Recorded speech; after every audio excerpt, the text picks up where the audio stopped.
Hey, everybody! Hey! Oh, is this the most exciting thing ever? I know we get letters. Here's a letter from a boy in Idaho saying, "Dear Jeff, I can't wait for Crossing the Streams to come on every week. It's my favorite hour of the day. My parents let me stay up, and they've never let me stay up before. Say hi to Ron and Howard, and Bob, and if he shows up." Okay, that's a good kid. Yeah, wow, he didn't. awesome. He didn't mention. He didn't mention Sale, which is awkward because It's all right. Sale's the one here. He's afraid of me. Yeah, you never know. You never know. It's all good though, Sal. You just have to try harder. We got an amazing guest, our first three-peat, Jess. But before we're gonna get into all things Jess in a minute, but first let's kick it off as we always do with this theme song. Do we acapella, right? Acapella. Yep. All right, here we go. We cannot afford music. Here's the story of some lonely fellows who spend way too much time watching the TV. All of them have jobs and friends. Well, not really. Just between you and me. That was one of the best. That's not bad. Yeah. Really, it's unfortunate they made a live show out of their hobby. Every TV watcher's TV watching dream. Jeff, Ron, Zach, Sal, and Bob, and then there's Howard. They call it Crossing Streams. I'm gonna try and really. And then one day, they went live on all the platforms. I can't. You could hear the people laugh and shout and scream. Still can't find another word that rhymes with platform. But man, we crossed the streams. Here we go.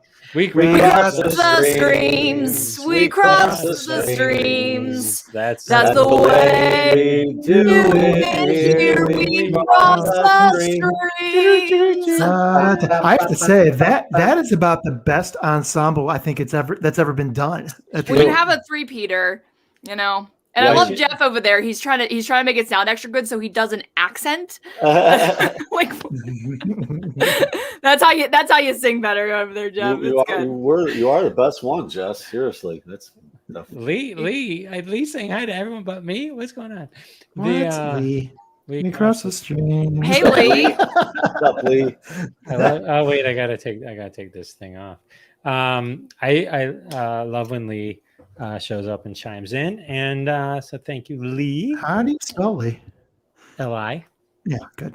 Just L-I. making sure. So we have our first three-peat. Some people have been on once, some people have been on twice, but Jess Paul has come on 3 times. Who is Jess Paul? Here are the many faces of Jess Paul. The many faces from 3 months ago. YouTube sensation, actress, etc., etc. I'm going to let Jess Paul tell us all about Jess Paul. Oh my gosh, because I just love talking about myself. Hey guys, welcome to Crossing the Streams. And me, if you want to know about me, I'm so many things. I'm a fake food baker. I'm an actor. I'm a writer. I use the word comedian so loosely, like it's hanging off me, but I try. I'm apparently really good at just this song. Singing the singer. What else? I'm a graphic designer. I'm a whatever. Just so many things. Just enjoy what I have to say about Longmire today. That's all I got for you, really. And I'll show you some fake foods if anybody wants. The fake food thing is no joke, you guys. If you haven't seen her fake food, it is serious. Yeah, I brought some for you guys to sample. All right. Well, you got the 2 floating donuts on your head. I do. See, the Halloween season's coming up. And if you guys didn't know, this is the time when I make literally probably a third of my store's income for the whole year. Wow. Because, I mean, Halloween. Where else would you wear these things? So How did you even discover you had this talent? I always want to know. Okay, so this is the origin story real quick. So I'm a painter. I went to school for it. I actually have a degree. Nothing else I have a degree in, but I went to art school. And like I said, I'm a painter. I did this adorable painting of a cat that's reaching for a donut. And when I did this painting, of course I'm pulling it up for you guys right now, like the proud mama that I am. Mhm. When I did this painting, I knew that it wouldn't sell quite the best because just prints in general, like who just needs to hang multiple things on their walls at a time, like it's not a necessity. So here's the painting. Isn't it adorable? Oh my Wow. gosh, yeah, that's Very no joke. nice. Aww. And so I needed an accessory to try to sell the painting, like the prints. And I made out of materials my mom had for like 15 years. She had paint that was from a store that went out of business like when I was a child. So like from Ames on the East Coast. So anyways, I put all these together. They sold out within like a month or two. I'm like, oh. And I sold and barely any of the, the cat prints. But I'm like, oh, maybe this is like something that people want. And I just started making, more. Obviously, I started buying new supplies. And oh God, I just looked at them the other day, like the original donut crowns. Oh, were they a hot mess? I was literally using anything that my mom had hoarded in her junk attic, it was supposed to be for us to use eventually. And boy, did I ever. She had tan fleece material from the days when my brother was in the Boy Scouts because that was their uniform color. And so I used it all for all my tan donuts. I used it for like a couple years and then I used it up. And now I've got stuff like this. Mm-hmm. Wow.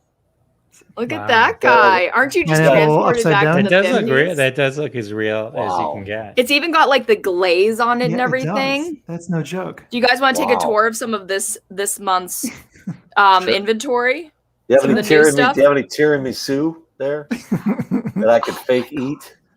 Tiramisu would be the best. How did I never think of that? There you go. That's what I'm here for. Hey Jess, let's. I love all this. Let's circle back at the end. Oh, and we'll okay. catch it back again. Oh, so to hook them, right? So that they like stay Right. the whole Well, stream. right. Right.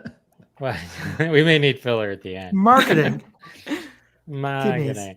No, So she's supposed to show us the fake food now and then the real food later. Jeff, come on. I already ate No, my if she was going to do this really correctly, she should do 2 fake foods and 1 real food, and we have to pick. Oh we my have to pick God, would which that be one. a fun game or what? There you go. So that would be sorry, good. please. That would be good. Well, real quick, Oh. real quick though, just if you missed last week's episode 36, we talked about Cradle of Champions, Red Dog, Val, and Young Sheldon. All amazing shows. Not as amazing as Jess's fake food, but this week we're talking about some things that are going to rival that. We got Schmigadoon, Mr. Corman, Longmire, and Beckett. We're going to catch on all those. I do want to talk about one thing real quick. I do want to. Jess is in a movie, Richard Bergen's movie Fang, coming out. You can see Jess Paul's name in the upper right there. All right. I know we don't have a release date or anything like that. I know it's possible maybe Richard's even watching, or will at some point. But what is Fang all about? So Fang is this dark and twisted psychological thriller where Billy believes that he is spiraling. He thinks that he is over time turning into a rat because he got bit by one. So it's like the Spider-Man story, except for turning into a superhero. He just goes off the rails completely, and it is quite an adventure. If you see some of like the screen caps that I've just seen of monitors and everything, I was blown away. I am so excited for this movie. It's the kind of movie that I like to watch, and that's just such a gift when you make something that you're gonna enjoy. Hopefully, I'll enjoy. I all I've seen are just beautiful lighting screen caps, but it's pretty cool. Very cool. And I acted in it, so I know what the plot is. Obviously, Very cool. You know what happens, Tom. So in a previous episode, we had a guest, Tony, on. And he talked about my octopus teacher. And then I kind of awkwardly mentioned that I had eaten octopus. And I felt horrible because I watched the movie. I sat down and I kind of watched it. I watched it. And I got to say, I was blown away. It was so fascinating. It was nothing like I thought it was going to be. It was one of the most, I can't figure out how they filmed it. Because it's like, it's supposed to be like him in, with this octopus. But I mean, it's so touching. And the guy who goes and he, you know, for like 300 plus days, he dives into this kelp reef and watches this octopus and gains its trust. And it's like, like I got sucked in like no one's business. And it's just like you start to like look at the world a little differently. And it was really, really, really, really interesting. I have heard nothing but great things. Even people who were skeptical going in, Jeff, like it sounds like you were originally. It's been universally a positive response. Is it one? How many episodes is it, or is it just one? No, it's just one movie. It's just one movie. Got it. Yeah. So so wait, James Healy, he's a buddy of mine. He was a guest on my podcast. That looks like a headshot. Is he an actor? He's an actor. He's awesome. But the one cool thing I'll just point out of the many cool things, he was on the set when JR was shot. Whoa. What? Yes. Yeah. And Jess is like, who's JR? No, you know what? I know the reference, like who shot JR, but I do not remember what it's actually from. The remake of Dallas. The the remake. Hey, what's up, Steve? Thanks. That's my buddy Steve. Hey, what's up, Steven? What's up, Steve? Steve Abdu's an actor and a comedian as well. I know. We all He know looks funny. He's a good dude. He's a good dude. So we don't have Zach today, and we don't have. But we do have a top 10 on Netflix if you want to go that route, Jeff. Just saying. I know I'm no Zach, but okay. Well, we could do a hacky Netflix metrics with Ron Libet. Listen. This is unprepared, off script. I literally just went to the interwebs to figure out what is the top 10 on Netflix this week, and it's interesting. I don't know half of these things, so check this out. Number 10, Untold: Deal with the Devil. What is that? I don't even know what this is. Fans of boxing true crime, is it good? It's another winner from Untold. What that's Bob? I don't know what that is. Number 9 is Aftermath. I know Zach has talked about this, right? Isn't that like one of them straight to video horror flicks, right? Yeah, he didn't like it. I think he said just move on or something like that. Number 8, Resort to Love. What is this? Fans of weddings, people putting themselves in absurd situations, like pretty much every show they have on Netflix at this point. I don't know. So number 8, Resort to Love. I never One heard of those is a UFO doc, it sounds like. Number 7, Home. The vocal stylings of Rihanna. Cute aliens. Is it good? Sounds like it's a sweet movie. Home. Have you guys? Seriously, have you heard of any of these? I think this is Zach's point. It's insane. These are the top 10 things. This is literally the top America. 10, and from August 18th today. So number 6 is The Vault for fans of heists and Freddie Highmore. I don't know what this is. Is it good? Way better heist movies according to TV Guide than this. So keep moving. Number 5, Untold: Malice at the Palace. So I know we're going to talk about that. Okay. So Untold is a series in itself, and then is that right? It sounds like it. Yeah. Malice at the Palace. We're going to talk about that next week. We were going to talk about it this week, but Howard was actually there. It's about a big fan Indiana Pacer brawl. I am really excited to talk about Howard was that. actually there. So everyone watched the movie and then tune in. It's just like, it's even short. I don't even think it's 90 minutes. It's like less than that. But it's fascinating. So everyone watch it. Come back next week. Howard was actually there that night. And he's going to be super enthusiastic about it. And when I say he was there that night, I don't mean he was in the stands. He worked for the Palace. Yeah, he was behind scenes with the security team looking at the footage. So we don't mess around on Crossing the Streams. We bring in the real deals. Yeah. You guys want to see my dollar store find of the day real quick? Oh, sure. Yeah. Look at that little guy. That goes in my ear. That's not creepy at all. This is totally up my alley. It's pink and it's a skull. Like that's everything that defines me. It's even got little like lightning bolts coming out of its eyes. Yeah. Okay, go on. Can you be pink and goth at the same time? I guess you can. All right. Goth. Number 4, Major Pain, which is one of the Wayans' movie. Yeah. Is it good? No, not really. That's just out of nowhere. That's the only one I've heard of it. America's rediscovered it 30 years after. Yeah. Number 3, The Kissing Booth 3. That's a joke, right? The Kissing Booth 3. That can't be right. Yeah. I didn't see the first 2. When 20-somethings play teenagers, kissing. Is it good? I don't know. But that is number 3, according Wow. to this. Number 2, Vivo. I think Zach did talk about that. The voice of Lin-Manuel Miranda, a bunch of singing animals, and it apparently is good and cute. And number 1, according to the Netflix metrics that is put out today, is Beckett. Oh, Beckett. wow. Is it really? Wow. Yes. Okay. Wait, that's what you're talking about. Sal, Yep. isn't Yep. it? Yeah. Yeah. You're I about- watched it last night. And I'll You're talk about to hit it. that, so I won't Alright. James say. has his own review here. Yeah, James is a B. We don't even need you anyway. Hey, James, send me a DM. You can. I would love to have you on the show. There you go. That's Yeah, my so- abbreviated poor man's version of the Netflix metrics. All right. Well, you did. Outer you did. Banks is not booked, so I'm not watching it. And that fun. was Netflix. Good job, Ron. Not bad, buddy. Not bad. Not It's, bad you for know, coming listen, in relief. You know, the and lefty cold. out of I didn't the- even get to warm up.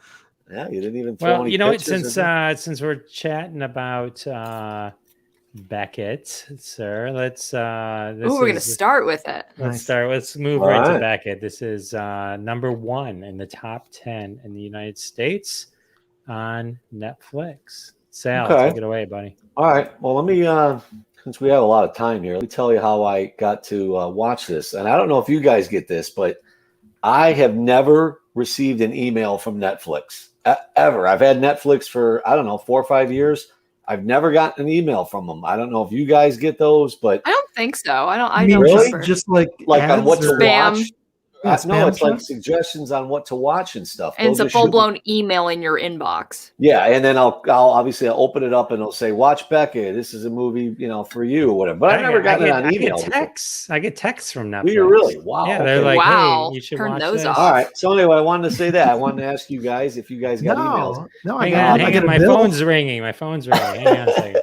Oh, hello, Netflix. Oh, yeah. I They should check called those Jeff. out. I should check those out. Thank you.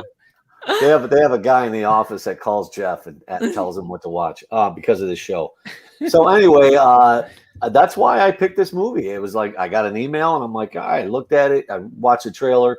I'm like, okay, cool. I'll watch this one. So this is it's an action thriller film. It just came out August 13th. I don't want to do the spoiler alert. I tend to talk too much about these movies sometimes when I review them.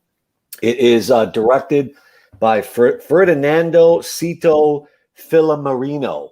Has not done much. He's got a lot of independent films. I kind of Googled him as well.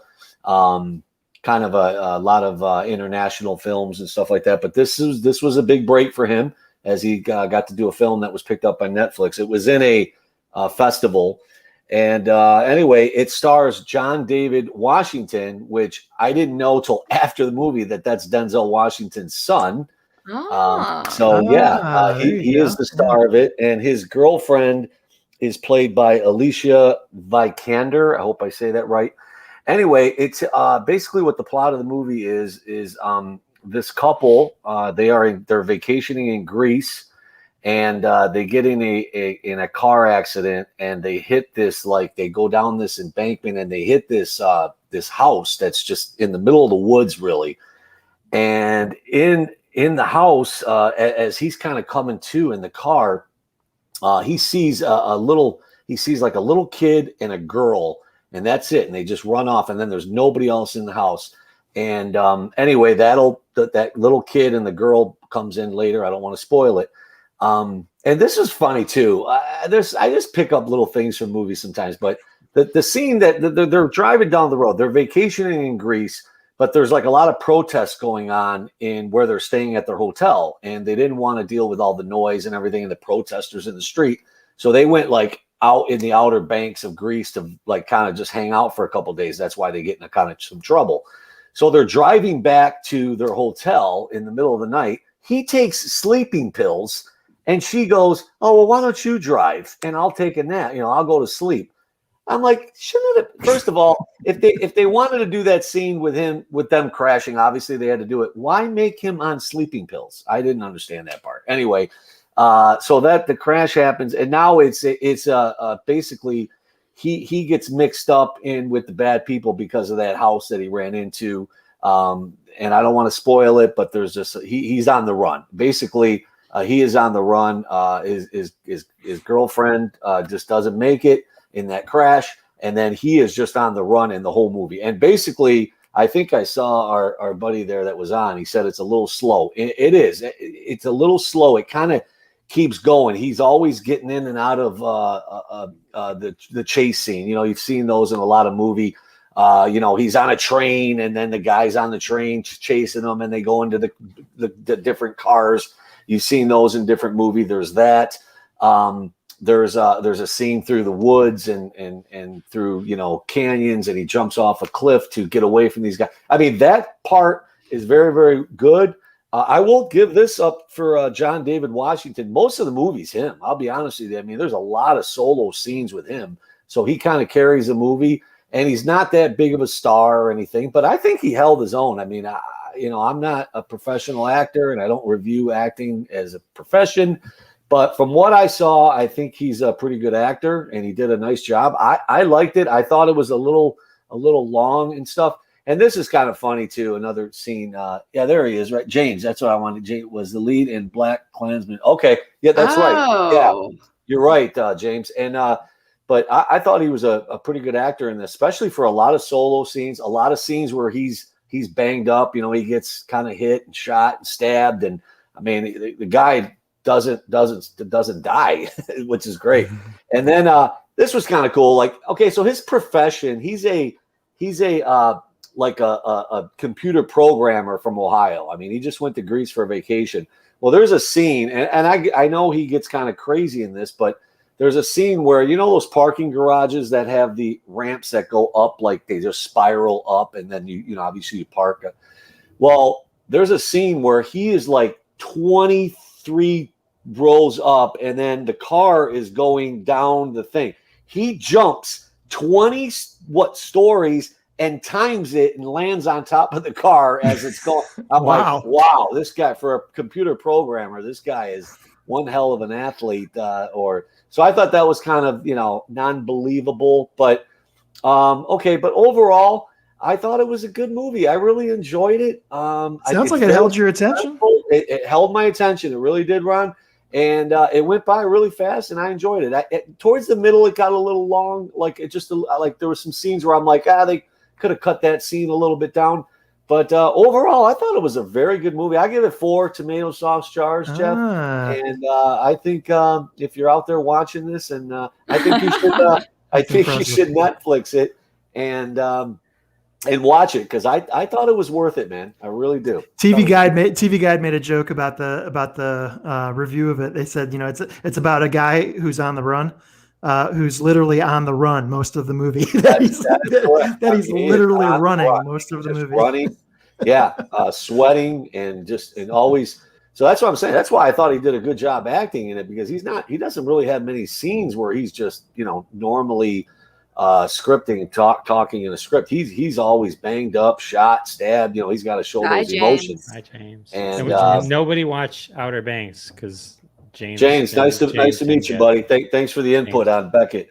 But anyway, yeah, I enjoyed it, man. If Netflix people out there, definitely watch that one. Obviously, everyone's watching it. It's number 1 on the top 10. I was just going to say that. I guess I got to check into it. It sounds like I definitely would recommend it to all 3 of you if you haven't watched it. Definitely. So I will say this, and I know we have a little bit of extra time. Has anyone been to Greece? Because I've been to Greece. And that's a great point, Ron. They show a lot of that. They show a lot of Greece and stuff from high up, and it's huge. My God, I didn't realize how freaking big it is. So Greece is an amazing place, and I won't go into a whole vacation, story about Greece, but it is an amazing place, and there are, there's a lot of ways to get in trouble in Greece, right?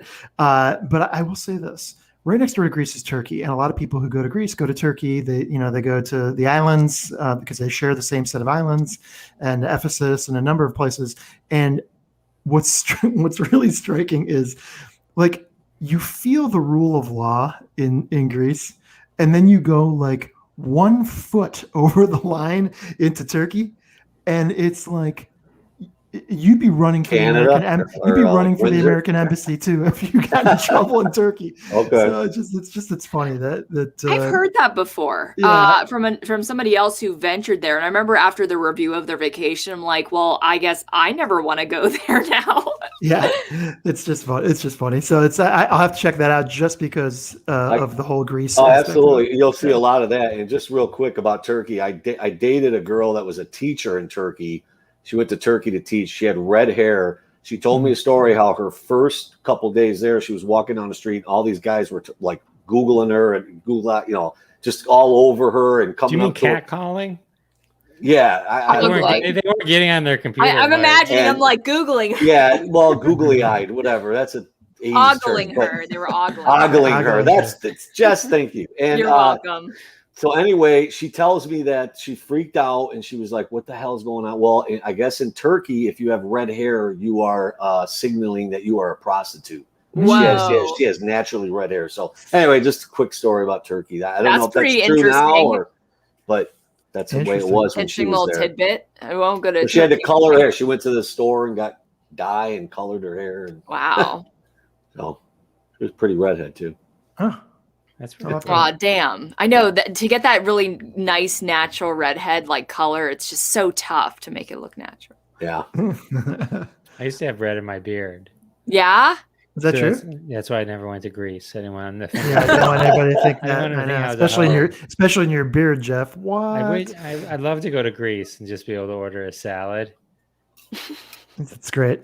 That's really That's great smart. salad. Oh, that joke's normally for Chinese. Yeah, we just call it food.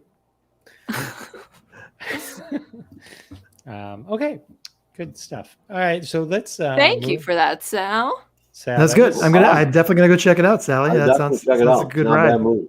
All right, you know what else we're gonna check out? Longmire. Mm. Or maybe we Longmire. won't. Or maybe we won't. Maybe we we don't won't. know. I mean, Maybe I we have won't. to convince you guys, right? You just have to love it. You yeah, just have if to. you- You just have to lay it out. If We you were- like it, it will seep through. We're You- listening for the passion, Jess. That's what we're listening Yeah. for. Oh, and do I ever have it for anything that I talk about? Okay. So I gotta say about Longmire, it's a bit of a comfort show. And I'll read you guys off the the little log line here so that we can just get a foundation. Okay. Walt Longmire is the dedicated and inflappable sheriff of Absaroka County, Wyoming. Widowed only a year, he is a man in psychic repair, but buries his pain behind his brave face, unassuming grin, and dry wit. And does he have it ever? Yeah. So the way that I discovered this show is that my dad and we swap show recs, and they don't always match up. Like it doesn't make sense for us to watch the shows that each other are watching, but we try to find some qualities that overlap. And so he mentioned Longmire. He's like, yeah, I watched Longmire, and it's like I think there's 6 seasons. I'm only on like season 4 or 5, and I think they also it originally was on one of the network shows and had like a normal amount of. Is that right? Am I making that up? I should have really looked that up. I don't even know. I don't think it was made for Netflix. It was out in 2004 or 2012, as early as 2012 up to 2017. It was funny because the very first episode they played all of the so very 2014 music. It was like Ain't No Rest for the Wicked by Cage the Elephant and stuff. I'm like, oh, this is reminding me of very post college or whatever. So anyways, so it's got Robert Taylor. I don't know if any of you guys are familiar. This is my introduction to him, but he has done a lot. Katie Sackhoff, who does a couple like culty, like things, shows that people like. I feel like she was on like Star Trek or something. I might be making that up too. I can just be saying anything right now. I'm pretty sure she was on and then Lou Diamond Phillips. And so this is Wyoming. And when my dad was talking to me and recommending his shows, he gave me like a medieval one that was also on Netflix. Couldn't even tell you what it was called.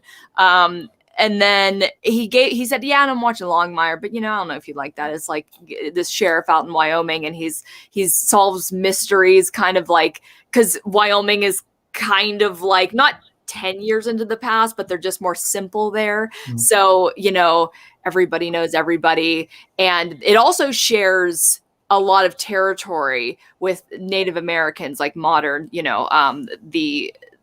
the res, the res as they call it. And so I don't know if it's too Hollywoodized, but I feel like I'm learning a little bit about that part of the country because there's no other reason that I would understand or even care about what's going up in our hat, like by our hat, America's hat. And it's like the reason why it's kind of a what did I call it? Like a guilty pleasure or a comfort. I call it a comfort is because I love the mountains. I think I want to like go die there eventually, like go out in Montana or somewhere where it's really beautiful. So you see a lot of this lovely landscape, these, again, like the farmland that you don't get to visit very often. But also, this is actually after a series of books called the Walt Longmire Mysteries. I don't know when they were around, but I guess they were popular enough to make a TV show into. And Robert Taylor is just, he's got this like older sultry man, and like there's a little bit of something, I don't want to spoil it too much, but there's a little bit of something going on with him and his much younger deputy. But they just really hang that in the air to keep your interest, to keep you watching. Will they or won't they? Yeah. And so like I said, I think this started on a network, but now it's got like the usual 10 episodic like Netflix kind of season into the later seasons. I haven't finished it yet. To be honest, I wish I could watch it more. But if you want kind of like a modern cowboy, because Walt, what I do love about it too is because I'm an actor. So I always really pay closest attention to acting, performance, actors, that are in these shows and movies that I watch. And I don't usually see such a wonderful, I don't see them at all. Like much older protagonists, much older actors being portrayed in television. And so, I mean, he's like this grizzled kind of older gentleman and everything. And I don't know, like every actor that ever comes up, they have to be like 30 to 40 years old or less than that, when it comes to protagonists on network TV. So it's probably made for maybe that same demographic of older. And I think that's why my dad was like, I don't know if you like this, but it's so comforting. And there's a little bit of mystery and the characters are great. The actors are great. To be honest, everything that I'll ever pick for like the crossing the streams, like shows or movies, it has to have good acting or else I'm turning it off before I even know if it's a good show or not. So good acting always here from my recommendation. Is that a movie or a series? I'm sorry. It's a series. Yeah. Okay. I'm 6 seasons. Yeah. 6 seasons. Wow. 6 seasons. Yeah. 6 seasons. I just looked it up. It's from 2012. That ran a long time. 6 seasons. That's actually pretty impressive. Wow. Yeah, that's a perfect run in my opinion. You guys watch so much TV. Don't you think? Like I've been talking about the British television model, which is 6 episodes. And I guess Australia would do something similar probably. And then you've got the Netflix season, which is 10 episodes. And then you've got network, seasonal TV, which could go up to like what is that, 21 to 24, something like that. They vary against the networks, but like, I have to say that I disagree or agree that like the 10 episode Netflix model, maybe 12 is just the perfect right spot for a season. What do you think? Please weigh in. Well, some only do, like the one I'm going to talk about in a little bit is only 6. That's the British model. Mm-hmm. And then a lot of them are, I think 8 even. Like really? Yeah. There's a lot of it that are 12 and 13. There are?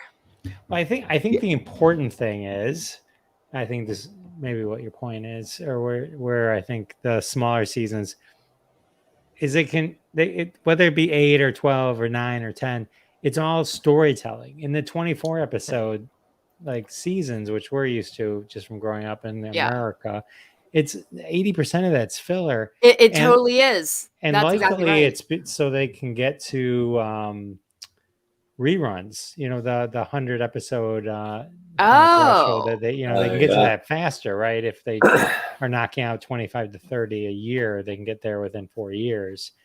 So, but again, then you have like these weird episodes like, it was the episode where Jess just drove off to the CVS because she needed a new aspirin. Yeah, it's a real quick episode or whatever. It's like, but she learned something about herself on the way.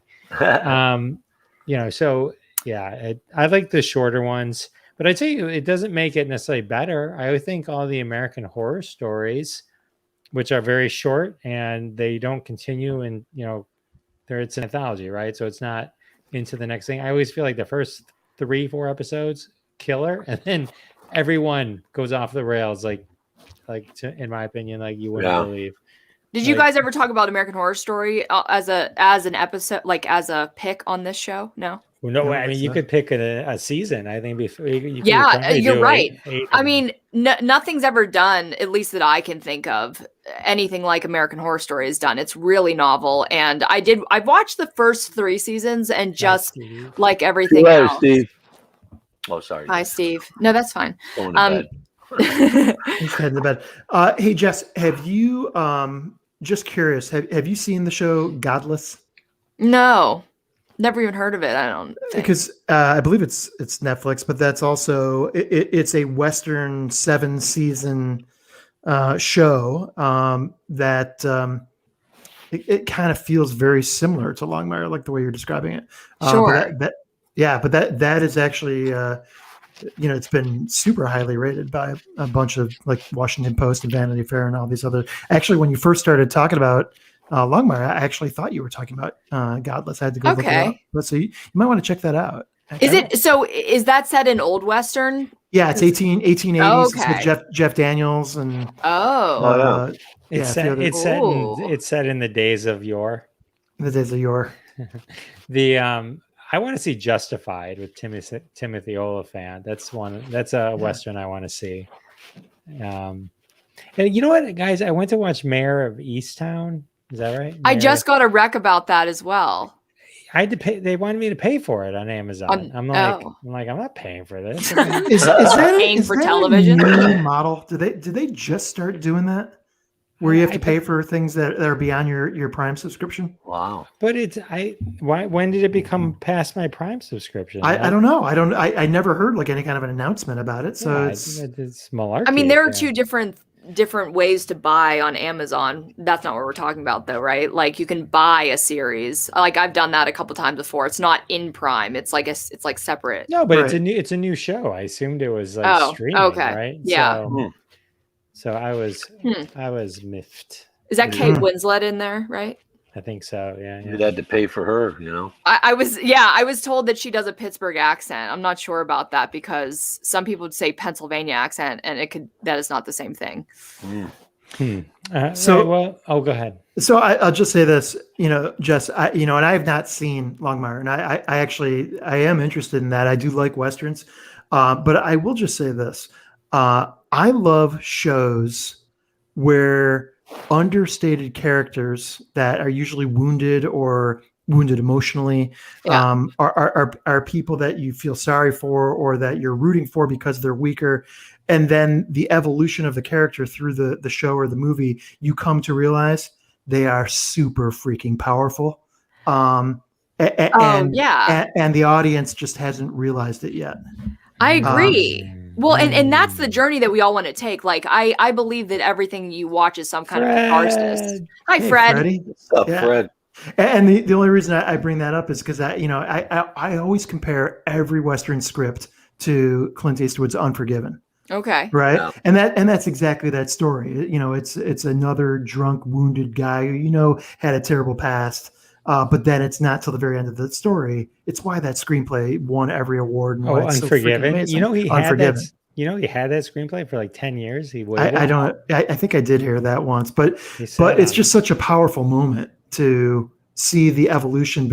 As an audience member, to feel a sudden discovery of, holy crap, this guy the whole time has been hiding a secret that now we have to reanalyze the whole movie through that lens now.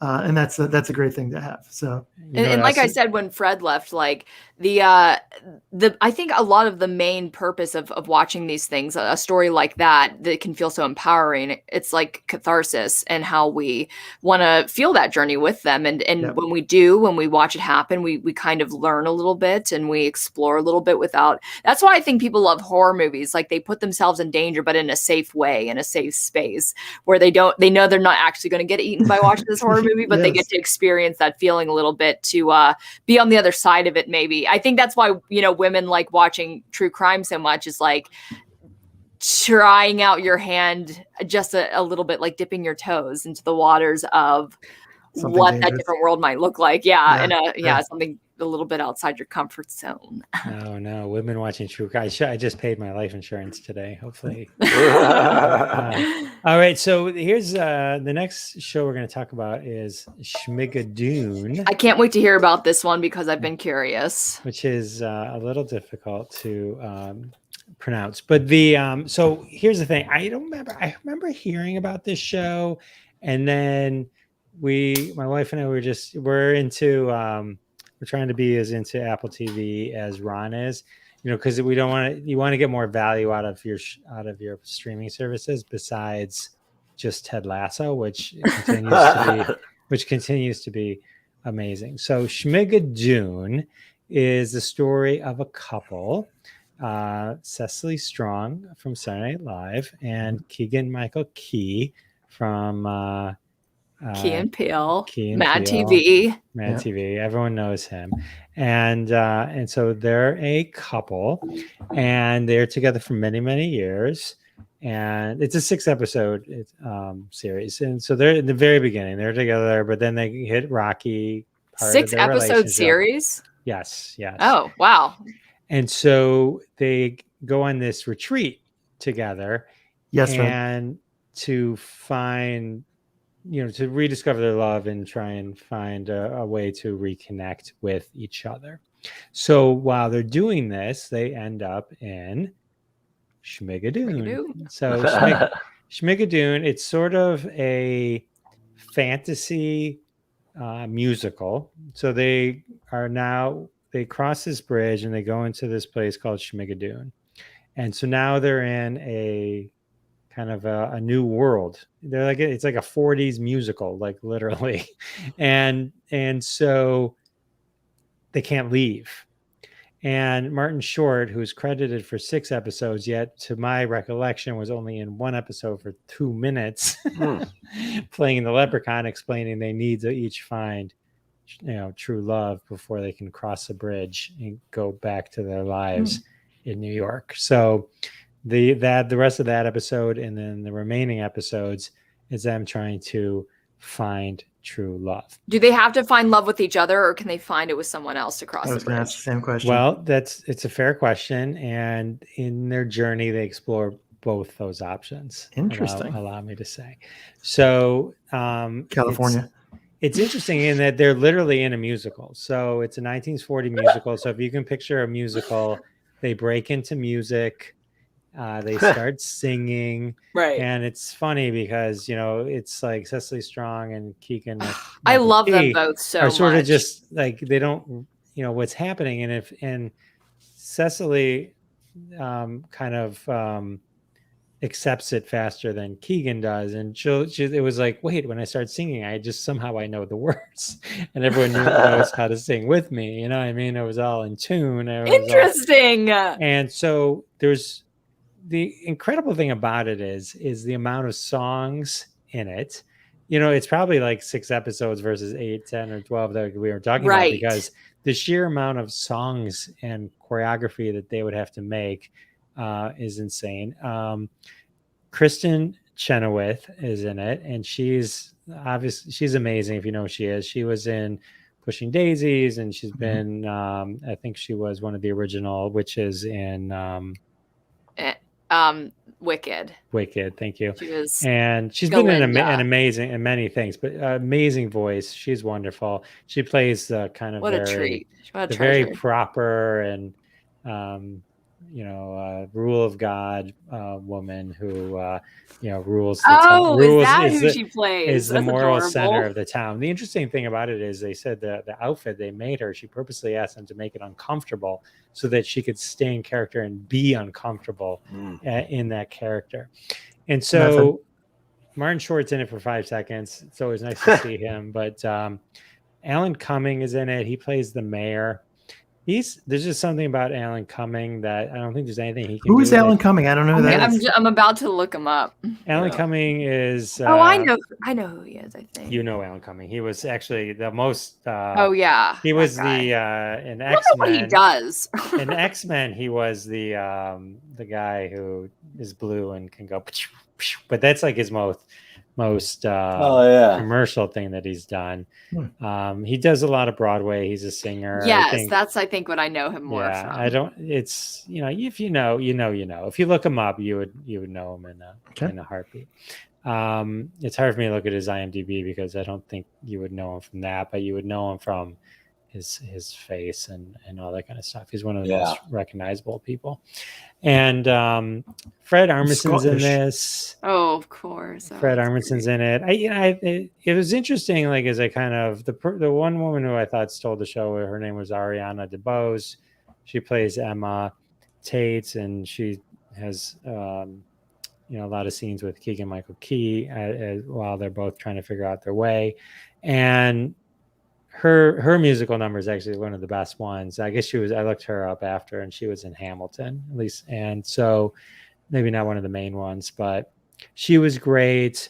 Alan Cumming was great. Kristen Chenoweth was really good. Fred Armisen, I think, could have been played by anyone. I don't think he really added anything to it. As I look back, I enjoyed this show a lot. It was very enjoyable.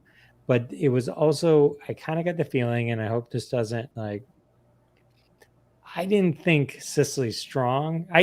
Not that she was bad.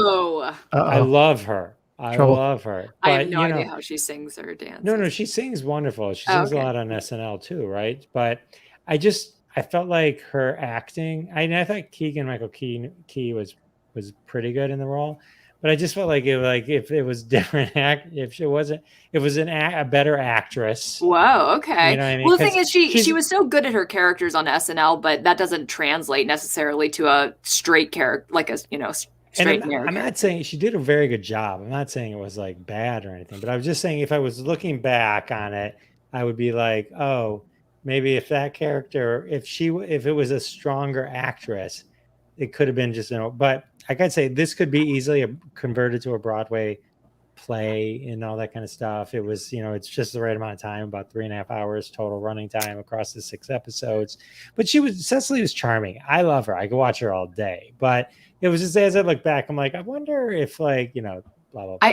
I think I honestly want to watch it just to see, because she was one of my favorites. Like I might name my daughter Cecily if I had one. Like I love her so much. And she still is. I think she's one of the best people on Saturday Night Live. So this is not a knock on her, and I feel bad even saying it, but but it doesn't mean every role is Fred Armisen was like whatever in this. I don't think he had anything Fred Armisen stuff. I think totally, like actually even having acted just as long as I have, there are roles that are just not as good as the next, even if they come after like previous ones that were better, because all those pieces have to fall into place. You have to have the right character, the right director, the right kind of production, the right state of mind at the time. Like honestly, anything can happen. But I do have one question about this show. Do they do like the music numbers? Are they all like old timey? Like I'm assuming like it's Brigadoon. Like that's what the Brigadoon is the Broadway play that Jess is talking about from 1947 by Ellen J. Lerner and Frederick Lowe, and I didn't even look that up. I just Bam! And Put that out like a katana. Yeah. And so it's it was a movie in 1954, but the songs that they do changed what type of musical it is. Like at one point, I think at one point they're doing Music Man. You know what I mean? But it's like it's not like it's not like that music and new words. It's like, but you could tell it was in the same. Sure. Style. Oh, that's super fun. I was gonna say, or do they glee it up and do they like try to like pick from every? It's not glee it up. It's interesting. They all have things that they come to terms with, and it's good. It's cute. I mean, I definitely enjoyed it. This is a recommendation to go watch it. And then there's one of I looked up on IMDb, and if you need an opinion other than mine, Brooklyn Bomber, which I don't know. know how much you want to trust Brooklyn Bomber, but they don't use a lot of vowels in their name, so maybe they're trustworthy. Hates musicals. Seriously, this person can't stand them, and yet the show had them hooked. And that's the greatest compliment. You know, I don't Brooklyn necessarily, Bomber can give. I don't necessarily like musicals either, which was a reason why I was going to be like, oh, I kind of want to watch Keegan and Cecily, but I don't know if I want to sit through all these old timey numbers. Well, Keegan fights it the whole time. I do know that about it. I watched a couple of his That's- appearances on late night TV to talk about this. and that was funny. So it's definitely I mean, there's some definitely funny running jokes, and it's definitely worth checking out. And it's on Apple TV, so you got to do something other than watch Ted Lasso. So you might as well, you can catch up on this too and get even more money value on your Apple Plus subscription. You know, I was thinking about what roles have I seen Keegan in where he was like acting as just like a normal person. Did anyone ever see, just real quick, we won't have to go into it, but Don't Think Twice? No. All right. Well, We can't go into it, but go ahead. Can't go into it. I just want to make sure that Ron has time to talk. Yes, about Mr. of course. Corman, Okay. This episode is like, get all you Ted Lasso people out there, get all your Apple TV Plus Sounds like it. Yeah. value, and tell us all about Mr. Corman. Hey, listen, Apple TV's got good stuff. I mean, it's not just Ted Lasso, although I will say to Jeff that it's still such a freaking good show, Ted Lasso. It is the anchor. It is the anchor. So those of you listening, if you haven't caught Ted Lasso yet, you've got to check out this show. It literally is the best show. Can I ask, would it be funny for a non-sports fan? 100%. My wife I'm not a sports fan at all. Okay. My wife wouldn't know the first thing about soccer, and it's her favorite show. Okay. Well, that's the worst sport, so it's not can't be about soccer. Oh, right. Yeah. No one necessarily. So let me tell you about Mr. Corman, because this is a brand new release on Apple TV. It was produced by the A24 production company, which I when I heard A24, I'm like, gosh, I feel like I've heard this company before, and it wasn't until I looked it up that I realized they produced The Witch. Yeah, with, all those horror movies. A number of horror movies, exactly, and a number that have won a bunch of awards. So they are choosing good stuff and producing some really great stuff. Joseph Gordon-Levitt. When I saw this guy, when I saw the ad for Mr. Corman, I'm looking at him. I'm like, I know I've seen this guy somewhere before. I just cannot think of where it was. And then it suddenly occurred to me, it was Batman. Spider. He was Robin. Oh, was he? Really? See, I went to in the Nolan trilogy. I figured out, for me personally, it was. Did anyone see the movie Snowden about the intelligence officer, the true story documentary? Oh no. Oh my gosh, that was such a freaking good movie, and I remember at the time thinking, gosh, whoever this kid is who's playing Edward Snowden is amazing, and it's Joseph Gordon-Levitt, and he's a talented dude. He's just turned 40. He's a dancer, singer, producer, actor, writer. I mean, he freaking. I'm always amazed by how talented some of these new folks are that are appearing on these shows that are just excellent shows right out of the gate. We're 3 episodes in now to the very first season. It's a 10-episode series. These are half-hour shows. And Mr. Corman is about, by the way, it is written, produced, and starring Joseph Gordon-Levitt. He just does it all. And Juno Temple is in 2 episodes. Oh, I like Juno Temple. Juno Temple is. That's exactly right. Who also is in Ted Lasso. It was also in Ted Lasso. Really? Exactly right. Oh my gosh. Yep. I watch these. And the other Juno balloon Temple. girl. But anyway, so coming back to the conversation, Jess, that you and I had a little bit ago about characters and the character study and the arc. So Mr. Corman is about a fifth grade teacher in the San Fernando Valley that right from the start has a much. Like somehow becoming a teacher was like his fallback on from what he really wanted to do with his life.